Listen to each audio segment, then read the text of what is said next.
Hi hello నమస్తే welcome to Myra media. నేను మీ సంపత్. రాష్ట్రంలో ఒక బిగ్ బ్రేకింగ్ చూస్తున్నాం. ఎందుకు అంటే వైఎస్ జగన్మోహన్ రెడ్డి పెట్టిన పిటిషన్కి కొంత ఊరట దక్కిందని అనుకోవచ్చు.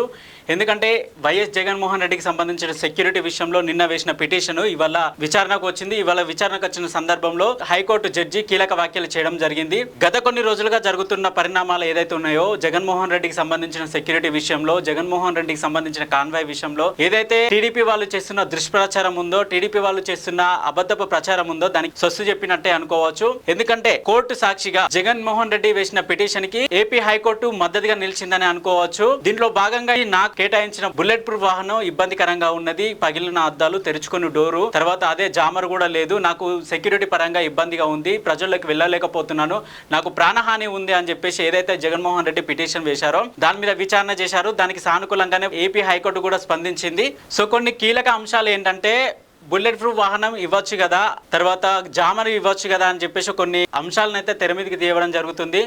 సో ఏపీ ఇంటెలిజెన్స్కి సంబంధించి మాజీ సీఎంకి కేటాయించాల్సిన సెక్యూరిటీ మీద ఏమన్నా జీవో ఉందా, ఏమన్నా పాలసీ ఉందా అని కోర్టు అడగడం జరిగింది. దానికి అడ్వకేట్ జనరల్ ఎలాంటి పాలసీ లేదని చెప్పడం జరిగింది.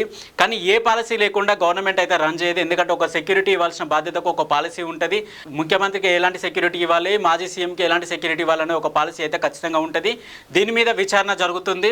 సో ఈ విచారణలో కొంత ఊరట జగన్మోహన్ రెడ్డికి వచ్చినట్టే అనిపిస్తుంది. ఎందుకంటే ఆల్రెడీ ఒకటి సానుకూలంగానే బుల్లెట్ ప్రూఫ్ వాహనం ఇవ్వాలి అన్నప్పుడు ఇంకోటి ఉందా లేదా తెలుసుకొని దాన్ని ఎంక్వైరీ చేసి మేము కేటాయిస్తామని చెప్పేసి అడ్వకేట్ జనరల్ చెప్పడం జరిగింది.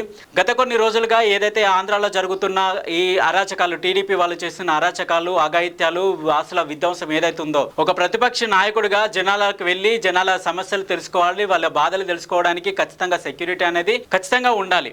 ఏదైతే గత పాలనలో అంటే గత 5 ఏళ్లలో తనకు కేటాయించిన సెక్యూరిటీని మాత్రమే నాకు కేటాయించండి, ఏదైతే 138 మంది ఉంటారో అలాంటి సెక్యూరిటీ నాకు ప్రొవైడ్ చేయండి అని చెప్పేసి పిటిషన్ వేసుకున్నాడు. ఆ పిటిషన్లో టీడీపీ కక్షపూరితంగా 58 మందికి కుదించడం జరిగింది. ఈ 58 మంది భద్రతో నాకు ప్రాణహాని ఉన్నది అని చెప్పేసి జగన్ పిటిషన్ వేయడం వల్ల దాన్ని ఇలా విచారణ చేసి పాత సెక్యూరిటీ అంటే పాత భద్రతను కొనసాగించాలని చెప్పేసి ఒక సూచన అయితే హైకోర్టు జడ్జి ఇవ్వడం జరిగింది. ఇదే విచారణ. దీనికి సంబంధించిన ఇంకా కీలక విషయాలు ఇంకా బయటకు వచ్చే ఛాన్స్ ఉన్నది. దీనికి సంబంధించిన పరిణామాలు ఏం జరగబోతాయి అనేది మధ్యాహ్నం తర్వాత మనకు తెలిసే అవకాశం ఉంది. ఈ విషయంలో మాత్రం జగన్మోహన్ రెడ్డికి కొంత సానుకూలంగానే హైకోర్టు జడ్జి స్పందించిందని అనుకోవచ్చు. సో చూద్దాం, విచారణ వాయిదా తర్వాత ఇలాంటి వాదనలు వినిపిస్తారో, ఎలాంటి తీర్పునిస్తుందో వేచి చూద్దాం. సో ఇప్పటి వరకైతే ఇది జగన్మోహన్ రెడ్డికి సానుకూలంగానే హైకోర్టు స్పందించిందని అనుకోవచ్చు. ఇంకా ఎలాంటి వాదనలు వినిపించబోతారనేది మధ్యాహ్నం తర్వాత మనకు తెలిసే అవకాశం ఉంది. సో పూర్తి వివరాలతో మళ్ళీ మీ ముందుకు వచ్చే